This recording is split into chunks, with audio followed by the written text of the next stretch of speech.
Ya, selamat bertemu kembali ya, teman-teman mahasiswa semuanya. Bertemu kembali ini dalam perkuliahan kita untuk sistem informasi akuntansi ya. Sekarang kita sudah menginjak kepada pertemuan dengan materi strategi pengembangan sistem informasi akuntansi. Di pertemuan terakhir ya, teman-teman ya. Jadi dari apa yang kita sudah dapatkan kemarin, materi-materi mengenai SIA, sekarang kita akan melihat strategi pengembangannya. Gitu ya. Baik, segera saya akan sampaikan materinya. Teman-teman bisa menyimaknya. Ya.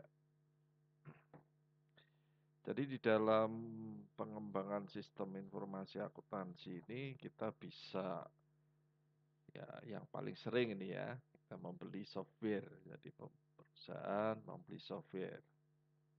Jadi ada istilah CAN software atau software massal. Ini dibuat oleh perusahaan pengembang software, kemudian dijual di pasar terbuka juga untuk berbagai lapisan pemakai ya. Jadi ini yang memiliki persyaratan yang hampir sama. Jadi software ini dibuat ya, namanya massal, berarti dia pasti bisa jadi dibeli oleh banyak orang. Atau turnkey system, ya, sistem terima jadi. Ini beberapa perusahaan dia menggabungkan software dan hardware serta menjual keduanya sebagai satu paket. Ya, jadi turnkey. Jadi sistemnya itu kok jadi gitu ya. Jadi semuanya dengan hardware-nya semuanya ya sudah jadi tinggal pakai. Jadi vendor memasang keseluruhan sistem dan pemakai hanya perlu terima jadi, tinggal pakai. Gitu ya. Nah, ini istilah dua ini sering kali ada ya. Teman-teman harus tahu di dalam pengembangan sistem. Kemudian internet itu kan untuk saat ini ya memberi perusahaan cara baru untuk mendapatkan software untuk saat ini ya. Jadi di sana ada penyedia jasa aplikasi atau ASPS biasanya, Application Service Provider-nya. Dia menyediakan web-based software pada komputer ya. Kemudian mengirim software itu ke klien melalui internet. Ini yang sudah sedemikian canggih untuk saat ini. Ya. Kalau dahulu mungkin harus ya wajib, tapi sekarang ini luar biasa ya kalau untuk terkait dengan internet. Ya kalau zaman saya dulu, wah pusing gitu ya. Kalau dia mengirim file aja pakai modem, zaman saya itu pulsanya juga tinggi waktu itu dan mahal ya. Kalau sekarang internet sudah sedemikian rupa dan murah sekali. Kemudian kita akan memperhatikan untuk pembelian software dan SDLC hubungannya apa ya. Eh, untuk ini mungkin ya teman-teman nanti juga dapat ya sebenarnya dapat penambahan untuk terkait SDLC atau prototype itu di mata kuliah biasanya di dalam perancangan sistem ya. Tapi ini kali ini eh, teman anggap aja sebagai pengetahuan pendahuluan ya. Ya mengenai SDLC, prosesnya, urutannya ya. Ini yang paling terkenal ini ya sistem daur ulangnya, siklusnya ya. Siklus untuk pengembangan sistem komputernya. Nah, ini adalah proses ya, proses SDLC-nya. Jadi ada analisis sistem, desain konseptual sistem, desain fisik, implementasi dan perubahan, sama operasi dan pemeliharaan. Biasanya seperti ini teman-teman, untuk proses SDLC-nya, gitu ya. Eee, untuk di luar ketersediaan software massal yang bagus ya, jadi banyak organisasi yang mengembangkan software mereka sendiri karena kebutuhan perusahaan itu lain dari jadi perusahaan kan khusus ya, unik lah anggap aja gitu ya, perusahaan unik.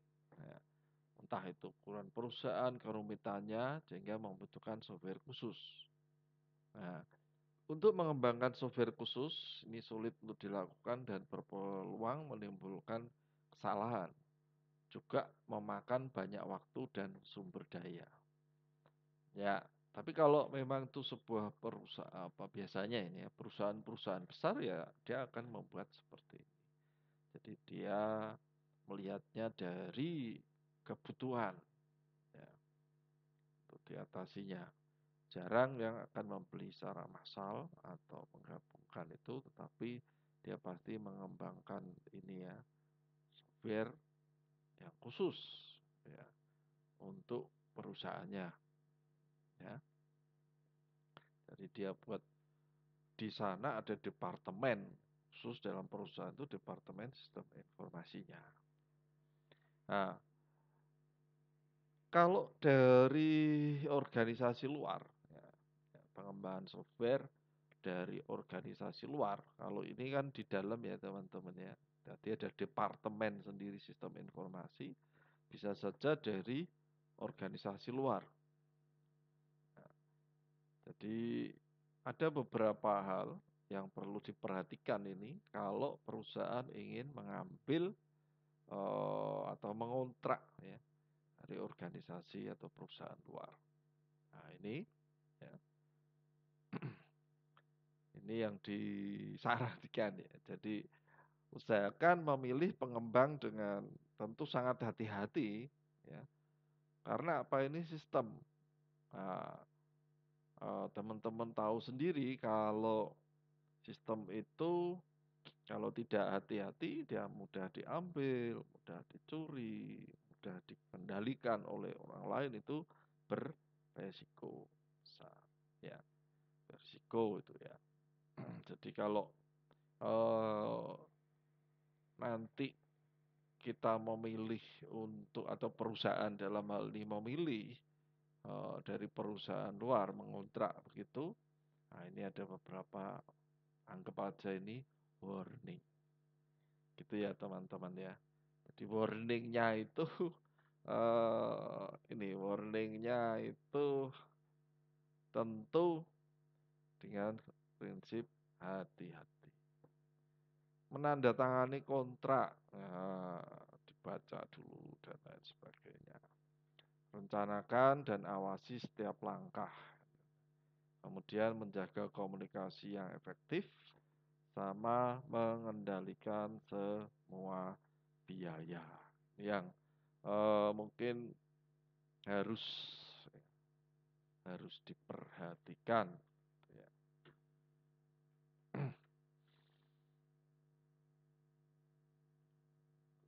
Nah, sekarang kita akan lihat kalau pengembangan software oleh pemakai akhir atau end user computing ya. Jadi apa yang dimaksud dengan end user computing adalah pengembangan penggunaan ya, penggunaan dan pengendalian aktif ya, artinya gitu atas sistem informasi berbasis komputer oleh para pemakai. Jadi ini kita melihatnya oleh pemakai akhir. Ya, sekarang kan kondisinya sudah berbeda ya dengan bangkitnya PC yang mungkin bisa dibilang ya, murah gitu ya. Ya, ragam software canggih dan murah nih semuanya ya. Ini para pemakai mulai mengembangkan sistem mereka sendiri untuk membuat, menyimpan, mengakses, mendownload ya Perusahaan ini dari berbagai sumber dengan kondisi yang dia miliki dari sumber daya komputer dalam jaringan. Gitu. Perlu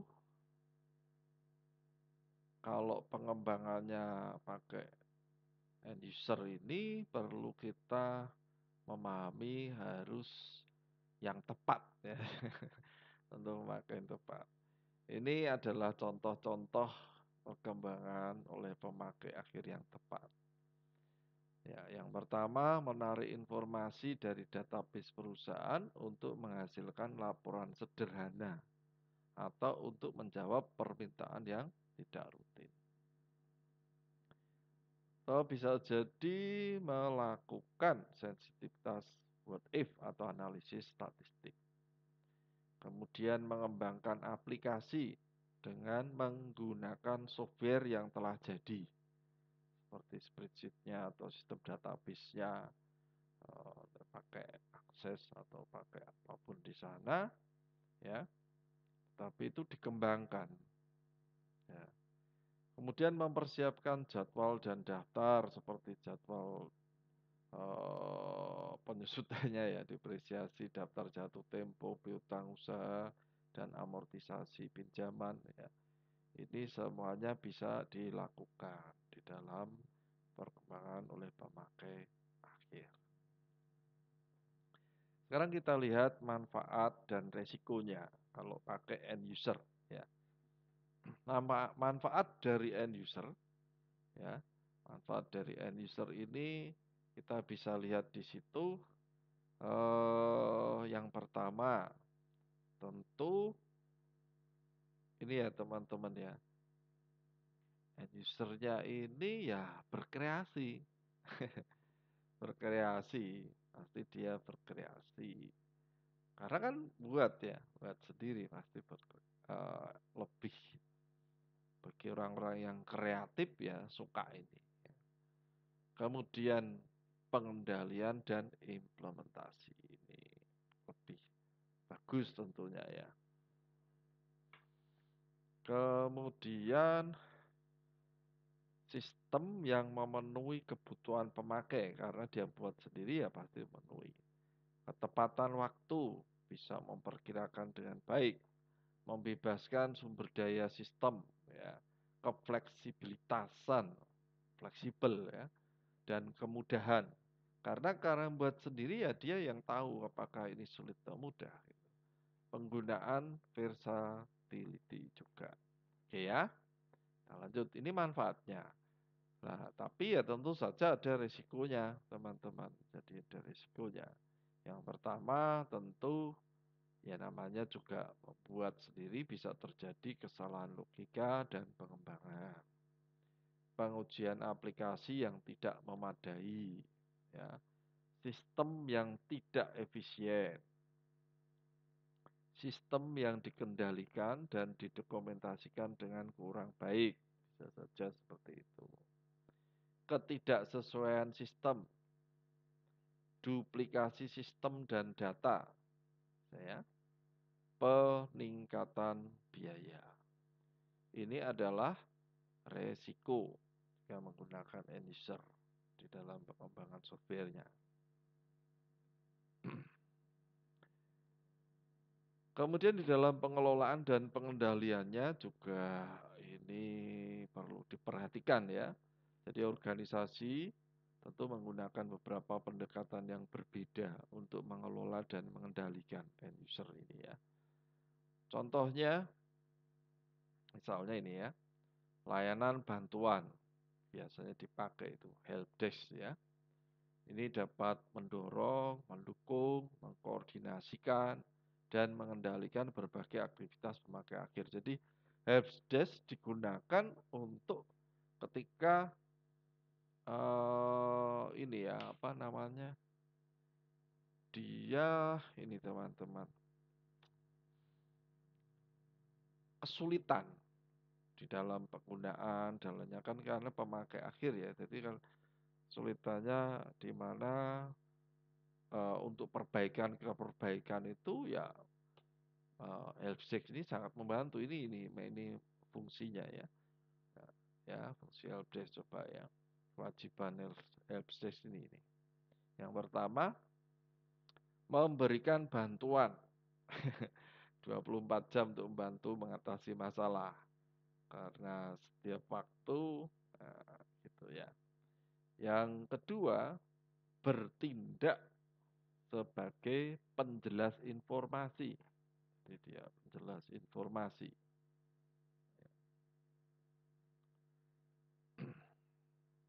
Koordinasi dan memberi bantuan. Kemudian melatih para pemakai akhir tentang bagaimana menggunakan hardware atau software tertentu dan menyediakan pemeliharaan dan dukungan yang memadai. Ya. Selanjutnya, mengevaluasi produk hardware dan produk software pemakai yang baru. Membantu pengembangan aplikasi. Jadi ini manfaatnya lumayan ya, banyak sekali fungsi-fungsinya. Mengembangkan dan mengimplementasikan berbagai standar.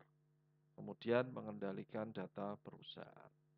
Ya dengan helpdesk ini ya tentu kalau ada masalah langsung aja pemakainya menyampaikan ini. Nah, nanti langsung dibenahi, dibetulkan gitu ya teman-teman ya. Nah, bisa juga melakukan outsource system ini ya. Ini sering kali juga bisa digunakan ya, pakai outsourcing. Nah, apa itu outsource ini? Jadi outsource ini adalah mengontrak perusahaan, ya, mengontrak perusahaan luar ya untuk menangani semua bagian dari data aktivitas pemrosesan organisasi. Nah, ini butuh perjanjian ya teman-teman. Ya, di dalam perjanjian outsource mainframe-nya, penyedia layanan dia membeli semua komputer klien dan mempekerjakan semua atau sebagian besar pegawai klien. Namanya outsource. Ya, untuk sistem. Ya. Nah, di dalam perjanjian outsourcing klien atau server atau PC-nya, organisasi mengoutsource layanan tertentu, bagian dari bisnisnya, fungsi tertentu, atau dukungan PC-nya. Gitu ya, ini yang dimaksud dengan ourselves untuk sistem. Nah, ini manfaatnya. Ya, ini solusi lah ya, solusi untuk bisnis. Nah, hitung-hitungannya tentu lebih murah daripada membuat sistem. Bisa juga kita mikirkan aset kita terpakai, penggunaan asetnya, danda gitu ya. Kan aset kita kan terbatas ya. Misalnya perusahaan kan asetnya terbatas ya teman-teman. Kalau asetnya terbatas juga kalau yang ada ya digunakan, tapi kan eh, berbeda kalau pengembangan sistemnya tidak outsourcing kan dia harus menyediakan. Kemudian akses ke keahlian yang lebih besar dan teknologi. Karena kontrak ini sudah mereka yang lebih canggih dan terbarukan gitu ya. Ini bisa tinggal pilih. Biaya yang lebih rendah karena kontrak, perbaikan waktu untuk pengembangan juga bisa, peniadaan kepadatan dan kejarangan penggunaan, ya, memfasilitasi pengecilan ukuran perusahaan. Saya seandainya ini terbatasnya itu ya dalam perusahaannya. Gitu ya teman-teman, ini kalau untuk sourcing tentu ada resikonya ya kalau pakai outsource. Maaf.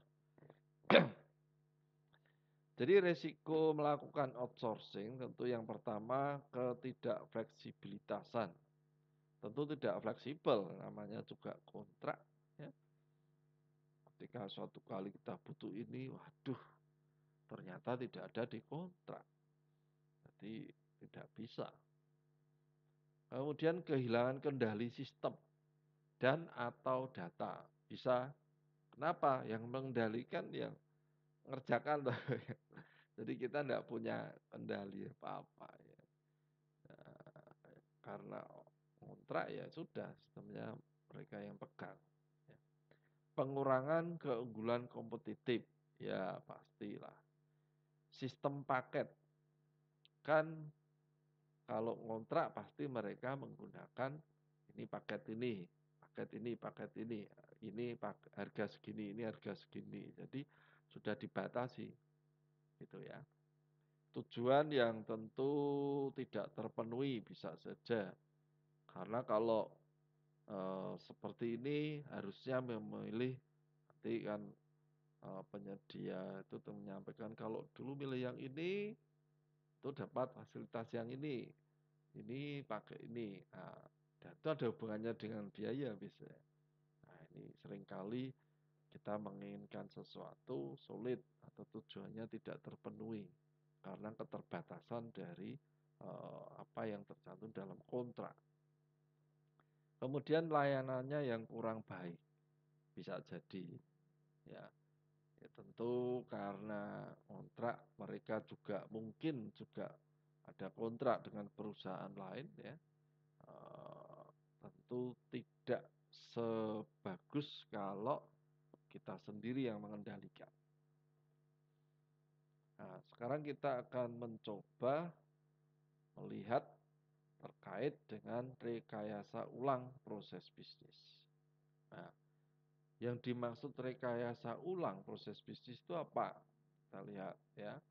Jadi rekayasa ulang proses bisnis ini adalah analisis menyeluruh dari pendesainan ulang yang lengkap tentu saja ya.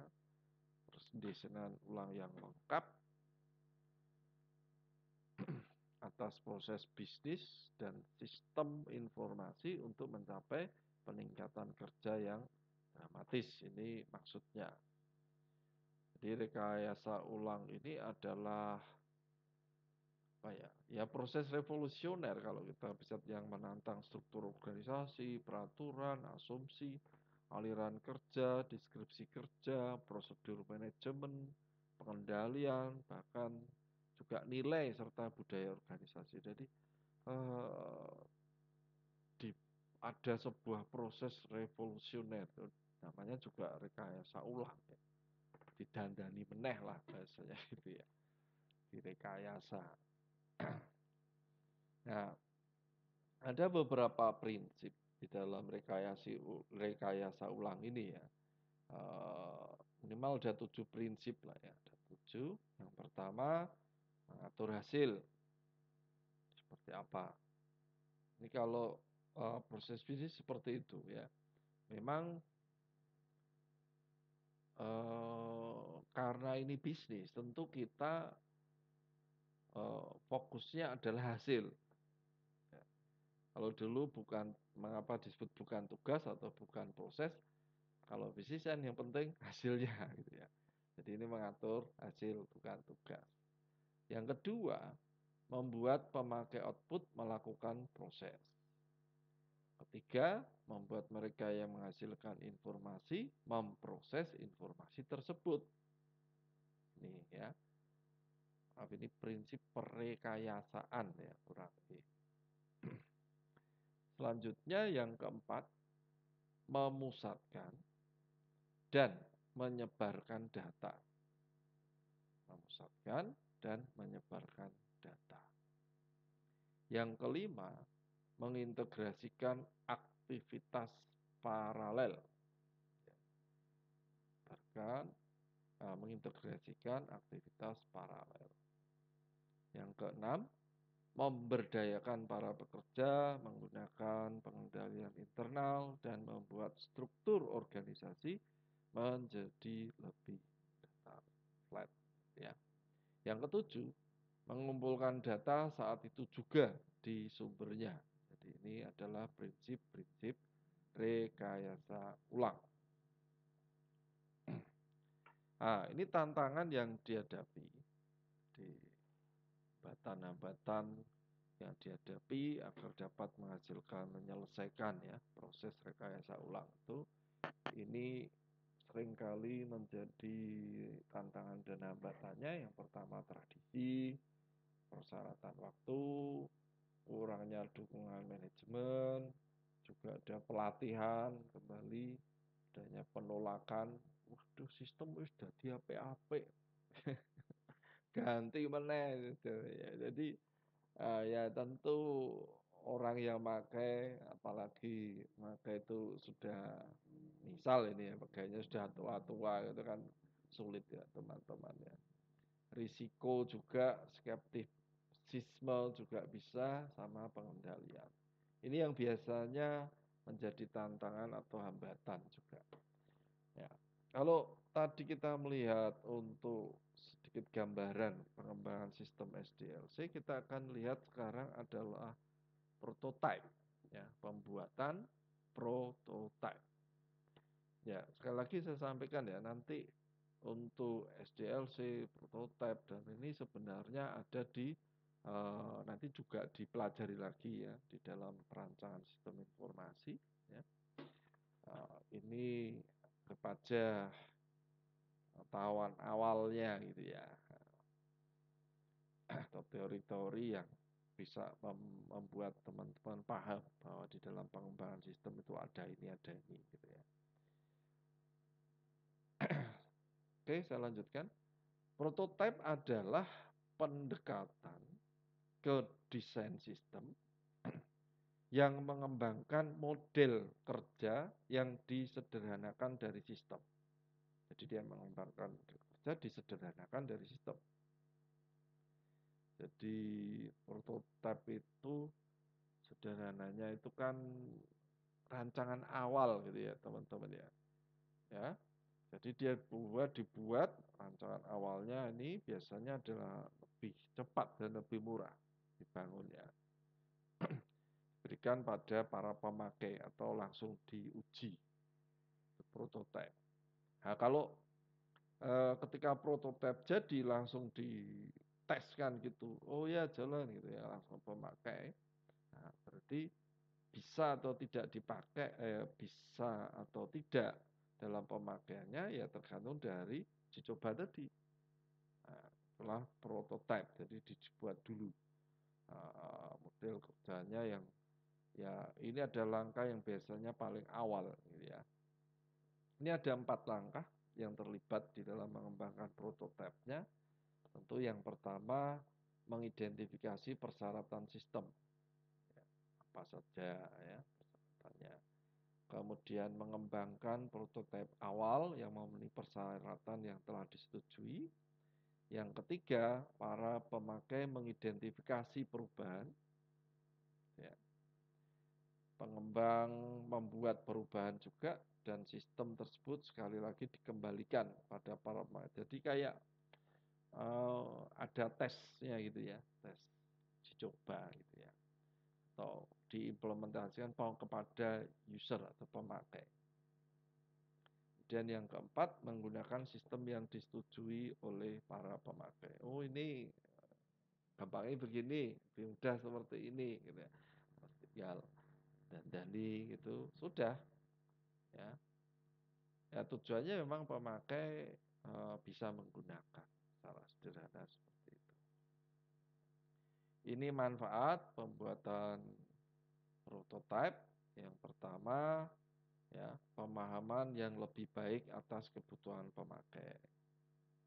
Kedua, keterlibatan dan kepuasan pemakai yang lebih besar karena diujikan atau diteskan. Ya. Waktu pengembangan yang lebih cepat. Ya. Jadi tes, oke. Oh, nambah-nambah yang ini, kerjakan itu ya. Lebih sedikit kesalahan. Artinya karena diteskan langsung kepada pemakai ya, ada kemungkinan kalau kesalahan kan langsung diperbaiki. Lebih banyak peluang untuk perubahan, kemudian lebih murah. Ini keuntungan-keuntungannya ya teman-teman ya.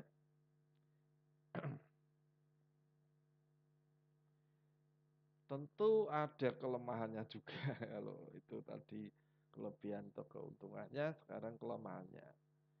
Yang pertama, waktu pemakai yang signifikan. Kurang efisien dalam penggunaan sumber daya sistem. Pengembangan sistem yang tidak lengkap. Ya. Sistem didokumentasikan dan diuji secara tidak memadai. Kalau ini maksudnya itu tidak sesuai ya maksudnya ya.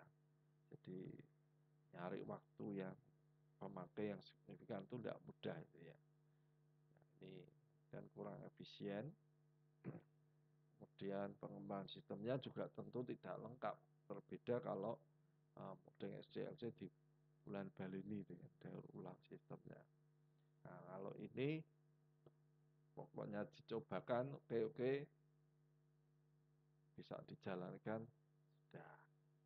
Jadi pengembangan sistem memang untuk bagian tertentu tentu ada yang tidak lengkap. Sistem didokumentasikan dan diuji secara tidak memadai. Bisa reaksi perilaku yang negatif atau pengembangan juga tanpa akhir karena ini nanti cobakan, oh ya ketika dijalankan, wah masih ada yang kurang ini, dandani lagi. Masih ada kurang ini, dandani lagi. Begitu teman-teman. Ya, jadi itu yang seringkali menjadi kelemahan di dalam pembuatan prototipe.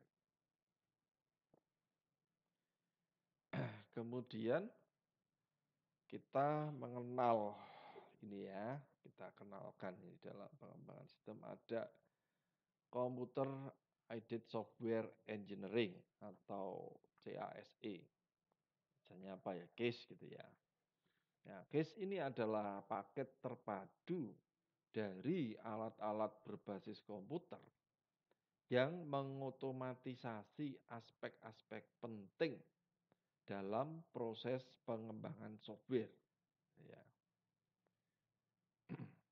Alat CASE yang digunakan untuk merencanakan, menganalisis, mendesain, memprogram, dan mempertahankan sistem informasi. Jadi ini digunakan tuh ini alat CASE-nya. Jadi kita akan lihat nanti seperti apa. CASE juga digunakan untuk memperkuat usaha manajer, pemakai, dan programmer dalam memahami kebutuhan informasi. Ya.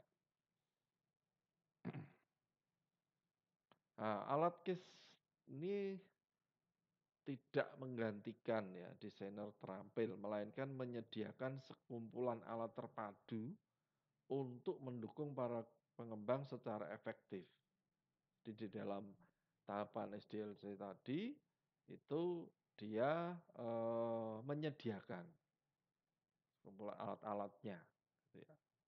Jadi software CASE ini pada umumnya dia memiliki ini alat-alat untuk perencanaan strategis, manajemen sistem dan proyek, desain database, tampilan layar dan laporan, dan pembuatan kode secara otomatis. Jadi semacam software untuk ini ya, dia ada alat-alatnya untuk perencanaan strategis. Ini yang disebut dengan Computer Aided Software Engineering. Nah, tentu ada keuntungan dan kelemahannya ya. Kalau keuntungannya ini teman-teman, ya, perbaikan produktivitas, perbaikan kualitas program, penghematan biaya karena sudah dibuat secara strategis gitu ya, perbaikan prosedur pengendalian, dan penyederhanaan dokumentasi. Ini adalah keuntungan teknologi CASE. Ya. Kemudian ini adalah masalah atau anggap saja kelemahannya. Gitu ya. Yang pertama, tidak compatible, biaya juga harapan yang tidak terpenuhi. Ini adalah kelemahannya. Ya, kadang seperti itu. Tentu ada penambahan biaya kalau dia menggunakan ini kan gitu. Nah, ini adalah hal-hal yang kekurangan atau masalahnya. Begitu teman-teman yang bisa saya sampaikan untuk pengembangan sistem informasi. Jadi ini di dalam ya nantinya teman-teman ketika membuat atau berada di perusahaan bisa memberikan sebuah masukan atau informasi bagaimana di dalam pengembangan sistem informasi. Nah, untuk kepentingan dari TA maupun skripsi, nah, mulai sekarang teman-teman sudah mulai memikirkan ya, nanti mau membuat sistem informasi apa ya. Nah, terkait itu juga teman-teman belajar ya. Belajar minimal ada satu ya, satu bahasa pemrograman atau yang teman-teman menguasai program untuk membuat sistem informasinya. Entah dia mau berbasis eh, ini ya multi user maksudnya di jaringan di situ saja atau berbasis web juga boleh. Dimulai sekarang minimal ada satu pemrograman yang teman-teman kuasai di dalam membuat sistem informasi akuntansi. Nah, terkait dengan apa yang teman-teman akan buat, sudah saya jelaskan di awal-awal dulu ada 5 subsistem. Bisa pendapatan, bisa pengeluaran, bisa produksi, dan ya, bisa penggajian, bahkan keuangan itu sendiri, sistem pelaporan besarnya atau arus kasnya. Jadi ada bisa jadi kita membuat ya subsistem sub dari sistem itu sendiri lebih kecil juga bisa. Kayak sistem informasi arus kas misalnya, kan arus kasnya saja boleh. Begitu ya teman-teman ya. Jadi banyak sekali sistem informasi akuntansi yang bisa teman-teman buat ketika nanti saran saya ya ketika bisa magang di tempat itu langsung cari datanya dan mulai memikirkan masalah yang ada di situ untuk dilakukan solusi dengan pembuatan sistem informasi akuntansi. Begitu sampai di sini. Jadi karena ini pertemuan terakhir, jadi setelah ini nanti teman-teman bisa mempelajarinya ya untuk mempersiapkan diri ujian akhir tentu ya. Nah, tentu biasanya kita dulu tenang dahulu ya, setelah itu baru ujian akhir semester. Begitu, terima kasih, semoga bermanfaat ya, tetap semangat. Sampai ketemu lagi pada saat nanti ya. Pertemuan ya, UAS berarti ya. Baik, mohon maaf jikalau ada kata-kata saya yang kurang berkenan, mohon dimaafkan ya. Sampai jumpa lagi.